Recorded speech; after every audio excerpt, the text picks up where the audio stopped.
Maintenant. Parler des entreprises, je ne suis pas spécialement impatient. Non, c'est qu'il faut permettre un temps d'échange. Non, mais allez-y, maintenant vous exagérez. Est-ce que vous pourriez poser une question sur les entreprises à Martin Hirsch, s'il vous plaît? Non, mais vous lui dites simplement, Martin Hirsch, est-ce que vous pouvez nous parler des entreprises? Vous allez voir, ça va venir. On aura l'occasion. Bon, alors une autre question. Merci. Alors, bonjour à tous, je suis Antoine, également étudiant à l'IHG. Ma question est la suivante. Avez-vous personnellement eu une démarche où vous avez réinventé dans son intégralité quelque chose? Et si oui, qu'était-ce?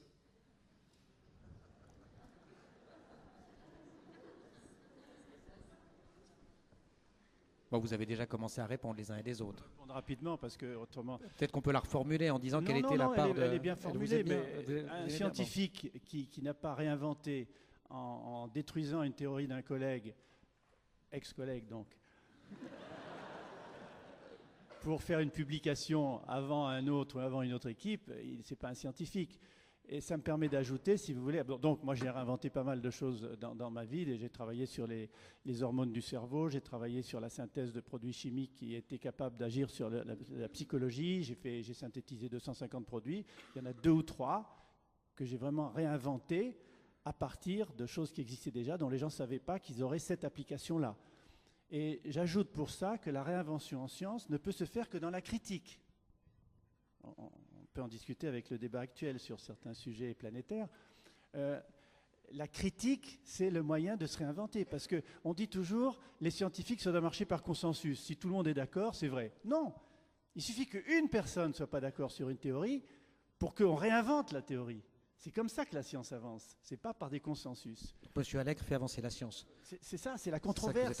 C'est ce qu'on appelle le jugement par les pairs, le fait de risquer par sa publication d'être critiqué par les autres. Et puis enfin, pour répondre à votre question, qu'est-ce que je réinvente? Eh bien, je me suis amusé à écrire depuis à peu près 1965-68, mes premiers bouquins, ce que je prédisais.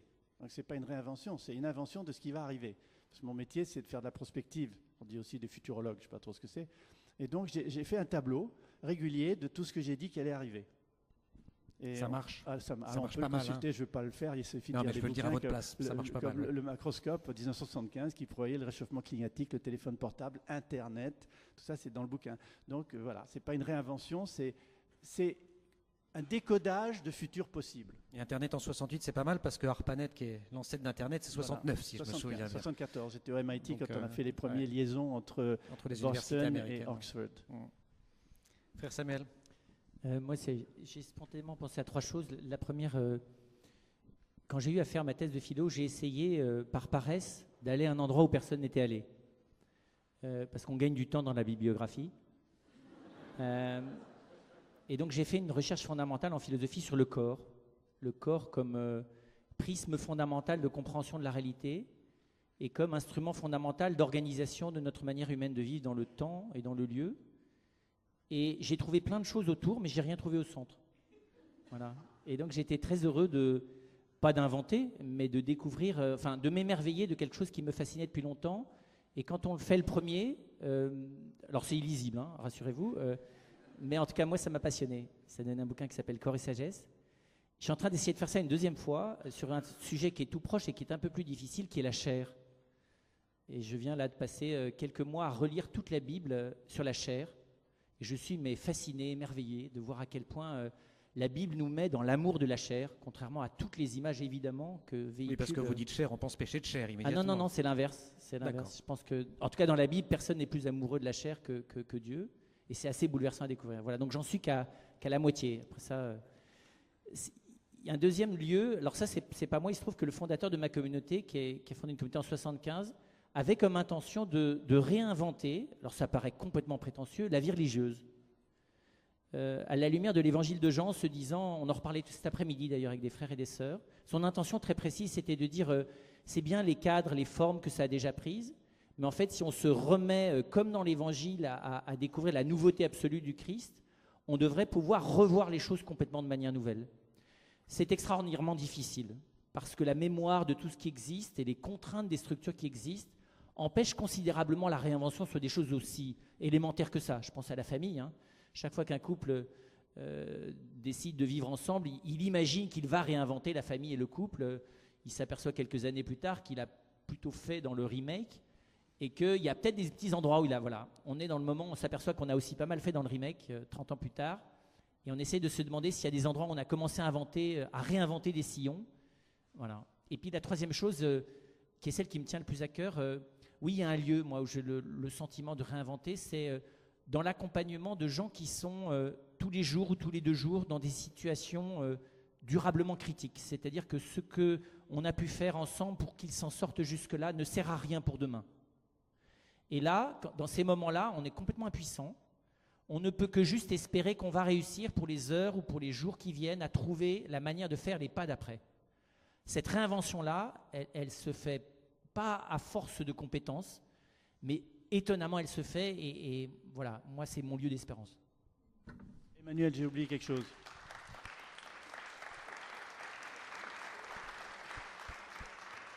J'ai oublié quelque chose, Emmanuel, c'est vous qui m'avez fait penser en citant l'homme symbiotique. J'ai fait une invention. C'est le sybionte. Je vais expliquer. Oui, là, il faut.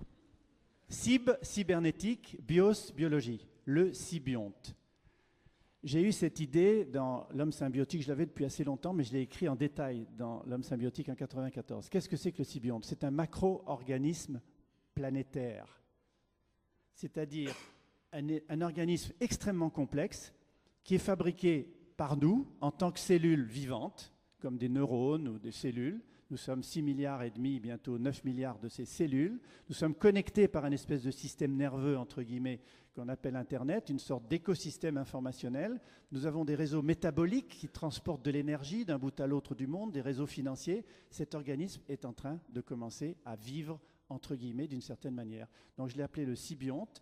Et c'est l'objet de mon prochain bouquin aussi, qui sort le 5 mai, vous l'avez mentionné. Et ça me permet de dire en passant que les scientifiques sont en train de réinventer la vie. Le thème de mon livre, c'est vous qui l'avez dit. Hein, et l'homme créa la vie. Et l'homme créa la vie. Tenez-vous bien, le thème de ce livre, c'est non seulement le macro-organisme planétaire que nous créons de l'intérieur en tant que cellules vivantes, sans loi, sans règles, sans rien du tout, juste comme ça, avec les lois du marché, des lois religieuses, des lois philosophiques, des lois politiques, des lois idéologiques, que sais-je. Mais surtout, l'homme créa la vie, c'est le fait que l'homme est en train de réinventer la vie. Alors vraiment, ça fait peur et j'aimerais bien aussi savoir qu'est-ce que Samuel en pense, parce que c'est une sacrée question religieuse et éthique. C'est que la synthèse de la vie est maintenant possible. La synthèse de la vie, c'est-à-dire partir de produits chimiques inertes, comme on dit, et les assembler d'une certaine manière, qu'on crée quelque chose qui se reproduit, qui évolue, qui mute, etc. Donc c'est ce qu'on appelle la biologie de synthèse. Ce n'est plus le génie génétique qui consiste à modifier un gène pour modifier une protéine. Là, il s'agit de reprogrammer la totalité d'un être vivant, comme on programme en basique, start, go to, if then, do loop, stop. Et donc ça, c'est en cours maintenant dans les laboratoires. J'ai voulu faire un bouquin là-dessus pour dire, est-ce qu'il faut s'arrêter ? Est-ce qu'il faut continuer? Quelles sont les problématiques, les applications techniques? Est-ce que c'est utile? Est-ce que c'est dangereux? Et bien entendu, j'évolue vers la création de l'intérieur de cette réinvention de la vie collective et globale du macro-organisme planétaire avec des enjeux inimaginables parce que ça remet en cause, ça nous force à réinventer notre vie en société. De fait. Martha Hirsch, je vous donne la parole après si vous voulez bien, madame. Laissez-moi mes inventions quand même. Il n'y a pas grand-chose. Parce qu'en fait, ce sur quoi j'ai travaillé ces derniers temps étaient des choses qui étaient le changement dans la continuité, pour rappeler les années 80. Passer du RMI au revenu de solidarité active. Et d'ailleurs, quand on met quelque chose de nouveau sur la table, c'est un peu comme les sources de la Loire. Vous avez vu au Mont-Gerbier-de-Jon, où il y a plein d'endroits où on dit « ici la vraie source de la Loire ». Quand on mettait en place le RSA, il y avait plein de types qui venaient et qui m'expliquaient qu'ils avaient eu l'idée 25 ans avant, 20 ans avant, 18 ans avant, etc. Et en fait, oui, d'ailleurs. Non, mais c'est très intéressant de voir comment, à un moment donné, il y a effectivement, je pense, l'émergence du besoin de transformer quelque chose avec différentes personnes. Et puis, à un moment, ça cristallise. Et donc, effectivement, le changement qui était en germe, soit dans les cerveaux, soit dans les rapports administratifs, etc., devient un changement. Et ce changement doit beaucoup à celles et ceux. Et donc, il y a une sorte de co-invention et de processus d'invention qui est tout à fait intéressant. J'ai inventé un truc, c'est des noms, des titres, Par exemple, j'ai inventé le fait d'être haut commissaire dans le gouvernement. Et là, c'était une super invention. Parce que d'habitude, il n'y a que des ministres ou des secrétaires d'État. Et il n'y avait jamais eu de haut commissaire sous la Troisième République, je crois, mais pas sous Vichy, où ils étaient commissaires généraux. C'était commissaire général sous Vichy, oui. Voilà. Mais donc, sous la Cinquième République, il n'y avait jamais eu de haut commissaire. Et du coup, je me souviens du bistrot, c'est juste en face du Luxembourg, où j'ai inventé ça avec des amis. Et je me souviens des difficultés pour le faire accepter par les hautes autorités de l'État. C'était amusant. Et en fait, ça m'a énormément servi parce que, du coup, quand on me demandait quel est votre avis sur la politique de ça, j'ai dit, les hauts commissaires n'ont jamais d'avis là-dessus. Et voilà. Et ça m'a servi c'est la seule petite jurisprudence que j'ai créée. Merci beaucoup.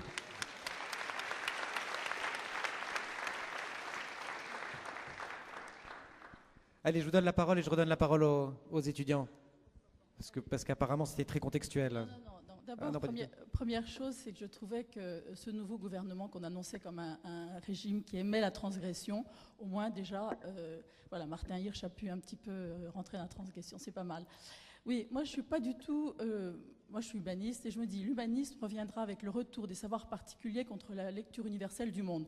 Bon, moi je trouve que l'intelligence collective n'a jamais donné tant de bonnes choses que ça. Moi, je crois vraiment à fond en l'individu, au sens critique, voilà. Et je trouve que justement, tous les jeunes, on les a empêchés d'avoir ce sens critique que nous, notre génération, avions très fort. Et j'espère, que ça va revenir, le sens critique, l'individu, la société civile. Et mes expériences de politique ont été tellement néfastes que maintenant, je pense à la société civile, à l'individu. Voilà. Merci, c'était plus une intervention qu'une question au fond, ou une interpellation. Un cri du cœur, oui. Bonsoir, Régis Fernandez de l'IAE de Paris. Ma question s'adresse à frère Samuel. André Malraux avait dit « Le 21e siècle sera religieux ou ne sera pas ». Ce siècle a déjà 10 ans. Pensez-vous tout d'abord que les mots de Malraux soient toujours d'actualité? Mais surtout, comment les religions peuvent-elles parvenir sans renier leurs traditions et leurs dogmes? À se réinventer. Exactement. À se réinventer. Alors sachant, je vous dis quand même que si quelqu'un peut me donner le bouquin de Malraux dans lequel il a écrit la phrase que vous venez de dire, je prends, parce qu'un jour j'avais mené l'enquête. Alors il y a l'idée, on dit des Malrussiens, de grands Malrussiens. C'est des propos par oral, donc voilà. C'est pas des choses écrites. Alors on débat. Bon, en fait, c'est le religieux. Tout le monde s'accorde à dire que. Mais à la limite, qu'il le pensait. Voilà. J'ai rien contre le fait que ça soit Malraux. Malraux aurait pu le penser. Voilà. Je pense que c'est une interpellation qui est intelligente et qui s'avère pertinente en tout cas. Pourquoi? Parce que pour le meilleur ou pour le pire, selon les appréciations, et pour le pire, parce que c'est mon avis, le religieux est de nouveau là, de manière ambiguë, de manière complexe. On a pensé à un moment donné, pour le malheur des uns et pour le bonheur des autres, qu'il allait disparaître. Il n'a pas disparu. Par contre, qu'est-ce qu'on en fait? C'est la vraie question. Donc effectivement, qu'est-ce que le 21e siècle fera de la religion ou du religieux, c'est-à-dire de la question religieuse? Ça, je pense que c'est une vraie question. Alors comment est-ce que le religieux peut se... D'abord, il ne se réinvente pas, le religieux, parce que le religieux, il est d'abord de l'ordre de la tradition. Et donc, il me semble qu'il y a deux pôles dans le religieux. Il y a l'élément institutionnel, traditionnel, qui a pour but de stabiliser. Il faut aussi de la stabilité.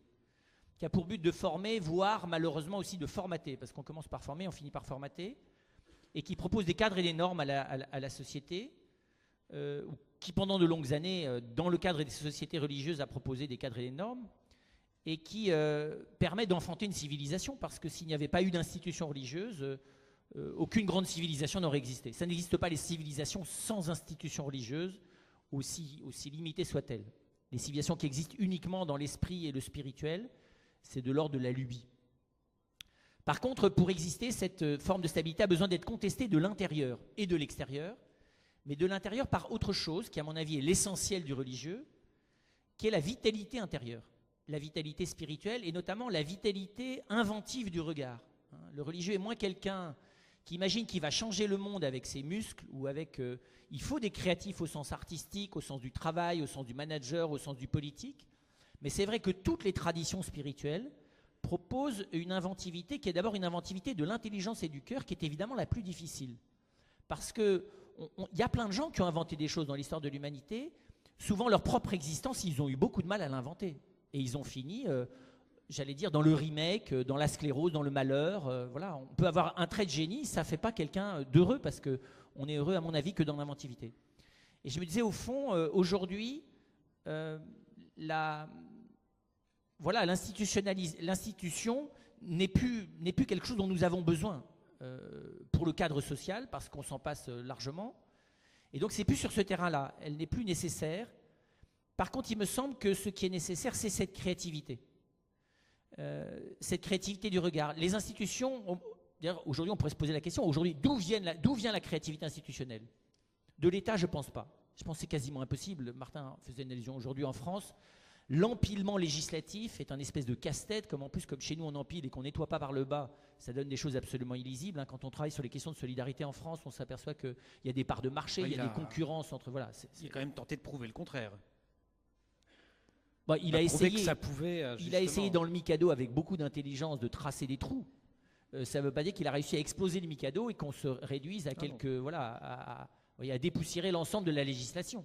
Sur le terrain, toutes les associations qui participent, notamment à l'aide des jeunes en état d'insertion, ne sont pas en coopération sereine et heureuse de travailler ensemble, chacune laissant sa place à l'autre par politesse. Enfin, où je me trompe. Donc, qu'il ait tapé du poing sur la table en disant ça suffit parce que ça devient contre-productif, c'est énorme. Et puis, c'est qu'un tout petit bout. Je veux dire, à ce que je sache, la législation française, je ne parle même pas de la législation du travail, c'est un casse-tête chinois. La législation du travail, il faut avoir le temps de faire 20 ans d'études avant de comprendre exactement ce dont il s'agit. Et donc, il me semble que c'est plutôt du côté des ONG, du monde associatif qui est le renouvellement institutionnel. J'y reviens, je pense, c'est l'invention des réseaux. De réseaux qui tiennent compte des individus et des relations. Par contre, je pense que là où il y a une inventivité religieuse à venir, c'est d'abord la lucidité. D'abord sur les défauts et les dysfonctionnements de la religion, mais pas que ça.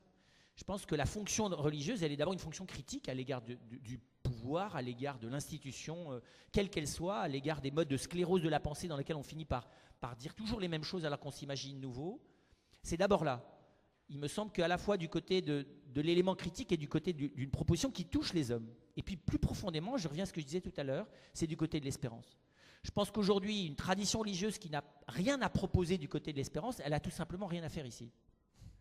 Mais ce n'est pas facile, parce que pour proposer l'espérance, il faut commencer par se coltiner le désespoir. L'espérance, ça ne se propose pas sous forme, comprenez bien, de grands discours du haut de la planète, des gens qui vont bien, qui se portent bien sur eux, qui ont de toute façon un avenir économique, politique et personnel devant eux. Ça se prononce à l'intérieur de la difficulté. Et je pense que là, il y a du boulot, parce que c'est vrai heureusement, il n'y a pas que des gens qui appartiennent à une tradition religieuse qui descendent dans les endroits de désespoir. Étonnamment, il y en a pas mal, quelles que soient les traditions.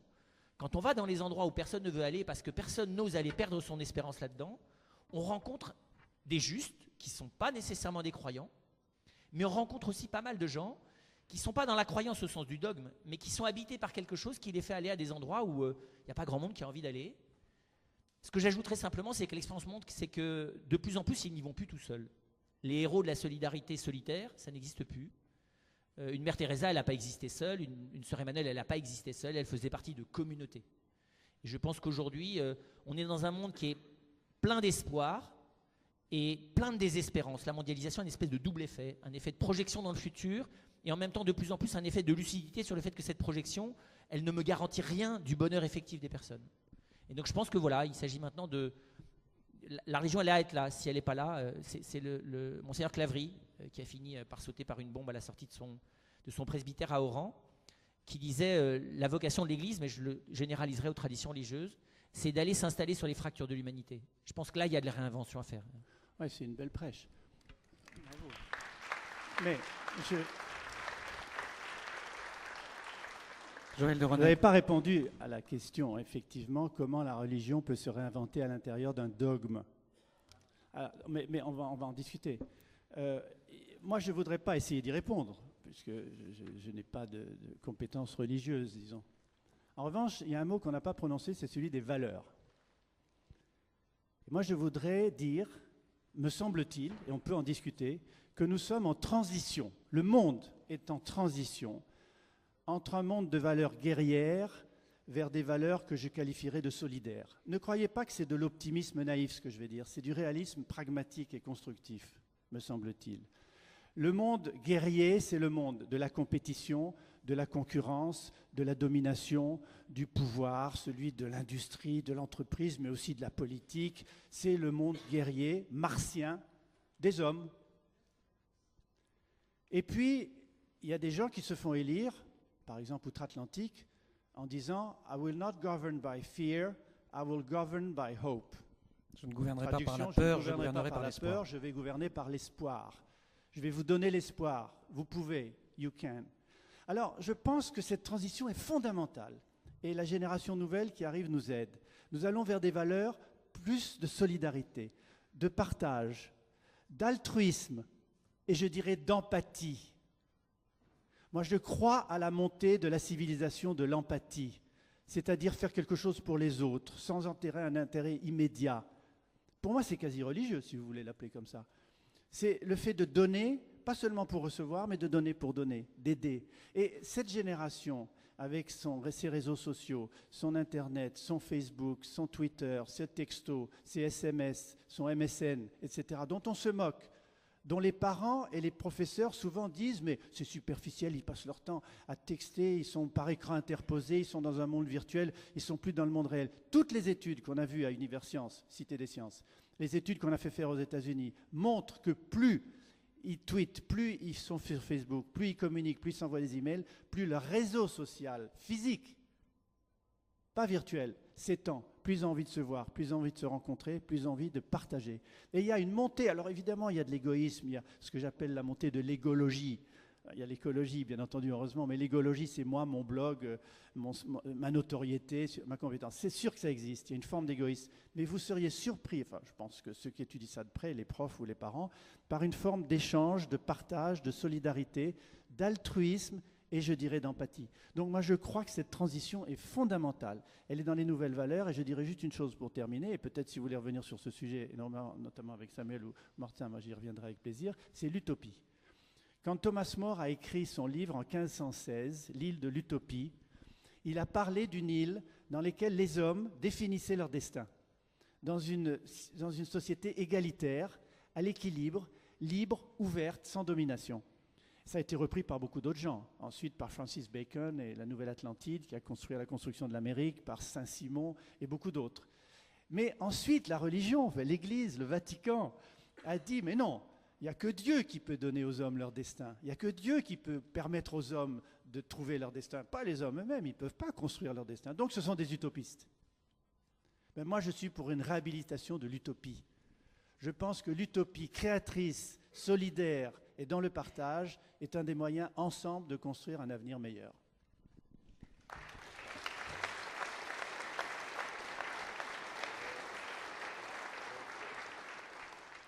On va espérer que vous ne vous trompez pas là-dessus, comme sur d'autres choses. On va voir, comme sur on va le mettre dans votre tableau des choses qui vont arriver. Et puis, oui, bah c'est pour ça que c'est pour ça que j'accueille vos propos. On peut se méfier avec optimisme. Ça finit par des trucs qui arrivent. Oui, c'est ça. La société de l'empathie. Allez, encore une question du côté de nos étudiants. Bonjour. Bonsoir messieurs. Bonsoir, vous avez... Candice, étudiante à l'ISEG Paris. J'aurais aimé savoir si l'on doit tout réinventer, quelles sont les grandes erreurs du passé à ne pas reproduire? Ah, c'est une belle question, ça. C'est très intéressant parce qu'on peut les classer en 3 catégories, politiques, religieuses et scientifiques. Et il y en a qui ont révisé. C'est vrai, on est là. Il y a ceux qui n'ont pas révisé, il y a ceux qui ont révisé. Ils ont posé des bonnes questions, Oscar. En tout cas, essayons de répondre. Les erreurs sur lesquelles je pense qu'il ne faudrait certainement pas revenir, c'est évidemment l'Inquisition. C'est évidemment la dictature, le totalitarisme, c'est-à-dire l'écrasement des gens, la mise en prison. Staline, 20 millions de morts. Je pense aussi à la discrimination raciale, au génocide. J'ajouterai une autre forme de discrimination. C'est une erreur fondamentale du passé et qui continue encore aujourd'hui. C'est la ségrégation des femmes vis-à-vis des femmes, la discrimination des femmes. L'humanité, c'est 50% d'hommes et de femmes. Comme vous pouvez le constater d'ailleurs sur cette estrade. Franchement, c'est une erreur, mais inimaginable que les hommes aient voulu prendre la main de la société en construction. Donc ça, c'est une erreur fondamentale. Sur le plan scientifique, je pense que Lysenko, comment un scientifique a pu démontrer aux politiques des théories fausses, est quelque chose d'absolument révoltant et que même encore aujourd'hui, des gens font l'erreur de faire des pétitions à des ministres, à l'Académie des sciences pour dire tel scientifique se trompe, il faut le mettre au banc, lui couper ses crédits et faire de la censure. C'est une erreur scientifique qui restera dans l'histoire. Merci Joël de René. Martin Hirsch. Non, moi j'ai pas révisé, j'ai du mal à des grandes erreurs du passé à ne surtout pas reproduire en dehors de celles que... À répondre à cela, peut-être dans la prolongation de ce qui va être dit, mais je trouve que la principale erreur, c'est qu'on a tendance à oublier les erreurs. Je suis très frappé d'une sorte d'amnésie à très courte durée. Je pense par exemple que la possibilité du totalitarisme n'est pas exclue. Je pense quand on voit ce qui se passe dans les élections, quelquefois en France, quelquefois en Italie, quelquefois aux Pays-Bas, quelquefois en Autriche, etc. En Hongrie probablement dans pas longtemps. Voilà, on a quelque chose qui est très frappant. On pensait que les grandes valeurs démocratiques étaient peut-être irréversibles dans un espace comme l'espace européen, et on s'aperçoit que la possibilité de basculer insidieusement et de tolérance vis-à-vis de l'intolérance peut faire basculer les choses jusqu'au moment où on reproduit les erreurs tragiques du passé. Donc les erreurs tragiques du passé, je pense que chacun les a en tête, mais on les a souvent en tête comme des choses qui ne pourraient plus se reproduire. Et dans l'histoire récente, dans la tragédie de la crise, ce que j'ai trouvé le plus hallucinant, mais que je vois encore, il y a ces jours-ci, ou il y a 3 mois, ou il y a 6 mois, c'est les banquiers, par exemple, très sympathiques, mais déplorés de dire tout repart, l'expression générale c'est tout repart comme en 40. Mais c'est quand même extraordinaire, et en le déplorant, en disant, c'était un copain qui est d'une très très grande banque, qui a eu des tas de déboires, nouveau président d'une de ces grandes banques, disant... ça repart comme avant, quoi. Le même jeu, et donc les promesses d'ivrogne que l'on fait, il n'y a personne pour s'assurer. Certains évoquaient la société civile, etc. Moi, ce qui me frappe, c'est que on ne sait pas faire tenir les engagements qui ont été pris avec la mémoire, avec la capacité d'agir, avec la capacité de mettre face aux yeux de celles et ceux qui détiennent une partie du pouvoir la capacité de leur dire non, on ne se laissera pas guider, conduire comme avant.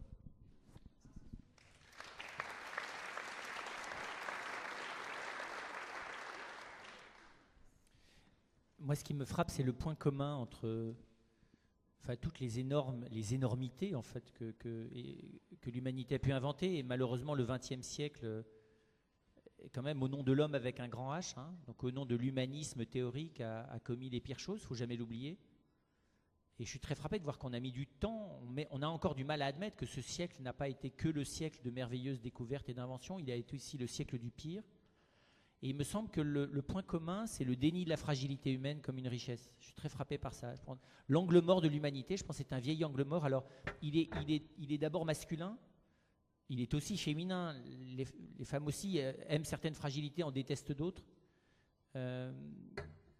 Mais je pense que le déni de la fragilité humaine comme une vraie richesse, ou la construction d'un homme qui n'est fondé que sur la force, je dirais la vitalité. La vie, c'est fragile. La vie, ça se rejoue à chaque instant. Les processus vitaux dans l'humain sont remis en cause par les choix intérieurs que l'on fait. J'allais dire, une vie humaine, beaucoup plus que n'importe quel autre type de vie, ça bascule dans l'horreur ou dans le bonheur simplement autour d'un choix. Et il me semble que pour ça, c'est autrui. Enfin, c'est beaucoup ce qu'a développé Emmanuel Levinas. Je pense que la vie humaine, tant qu'elle n'est pas remise dans les mains de l'autre, elle n'est pas capable de se réinventer. Elle est dans le même, elle tourne en rond, quoi. Alors, dans le même, on peut découvrir des trucs, mais à la fin, comment dire ça n'a pas de fécondité, ça ne dure pas. Il me semble que les seules choses qui durent, les seules choses où la créativité, la réinvention, elle est sans cesse, c'est dans la relation. Je ne vois pas d'autre endroit. Que ça soit la relation avec une personne humaine, dans la durée de l'amitié, que ça soit une relation avec Dieu, si elle n'est pas une fuite dans une espèce d'abstraction, ça devrait être encore plus quelque chose qui me remet en cause sans cesse. Mais il me semble, je ne vois pas d'autres endroits où, en dehors de l'autre, où la réinvention de soi soit vraiment possible. Merci.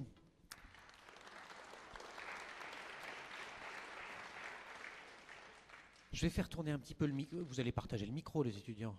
Ils partagent.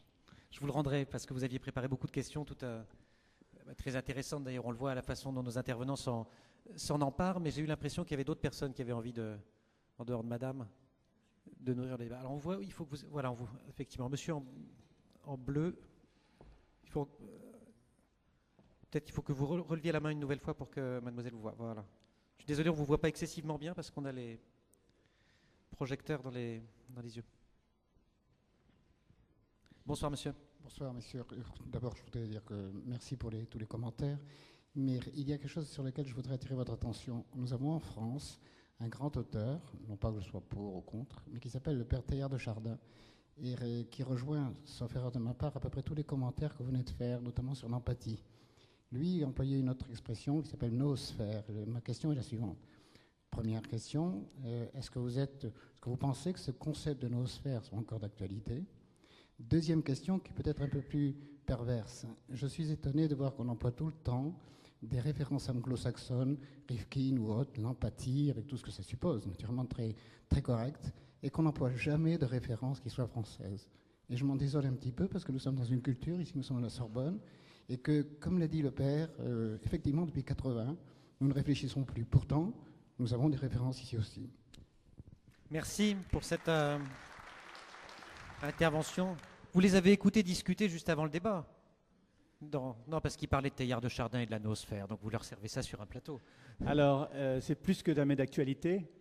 La noosphère de Teilhard de Chardin, c'est la cybersphère. En fait, il a eu, après la biosphère de Vernadsky, la sphère des vivants, y compris le végétal, l'animal et l'humain, qui s'appelait la biosphère, la lithosphère étant ce qui est en dessous, la sphère des roches, des volcans. L'idée de la noosphère, la sphère de l'esprit interconnecté. Mais il savait qu'il y avait le téléphone et les débuts de la télé, mais il ne connaissait pas Internet. Or, la cybersphère, ou l'écosystème informationnel, ou ce qu'on appelle maintenant le nuage, en anglais the cloud, l'interconnexion des ordinateurs entre eux, c'est tout à fait l'idée de base de la noosphère de Teilhard de Chardin. Alors, Teilhard a ajouté à ça le fait qu'on allait, la loi de complexité-conscience, comme il l'appelait, allait de la dématérialisation vers l'esprit. Et cette magnifique phrase, qui est toujours valable, et puis la critique que je vais faire après cette phrase, tout ce qui monte converge. C'est une très belle phrase qui dit que plus les humains s'élèvent dans l'esprit, dans l'attitude, dans l'empathie, justement, dans le rapprochement aux autres, plus on se rapproche. Tout ce qui monte converge et tout ce qui converge monte. Donc c'est quelque chose qui dit que l'homme s'élève au-dessus de la matérialité, de l'animalité, pour être plus homme, plus lui-même, plus être, le plus être. Là où il dit la dématérialisation complète allant vers un esprit total, c'est le point oméga, Dieu. L'idée du point oméga qui nous attend dans le futur, moi, ça ne m'intéresse pas. Ou le point oméga, entre guillemets, s'il existe, c'est maintenant. L'éternité est dans la densité de l'instant, pour moi. Ça, c'est védique. L'éternité est dans la densité de l'instant. Je ne sais pas ce qu'en pense le père. On va lui demander. Mais Teilhard de Chardin, avec son point oméga finaliste, le monde sait où il va parce qu'il y a un point final qui est Dieu, le point oméga, qui construit le monde de manière finaliste. Un scientifique comme moi ne peut pas l'accepter. Mais les schémas sont très, très beaux et très intéressants et il faut quand même les décrypter pour aller voir les faits derrière l'intuition du père Teilhard. Allez, frère Samuel, et peut-être avec quelques références françaises, puisque monsieur soulignait que nous étions en Sorbonne et qu'on allait chercher... Et je pense qu'il y a quelque chose de juste dans ce que dit Teilhard. Les enjeux cognitifs aujourd'hui sont des enjeux clés.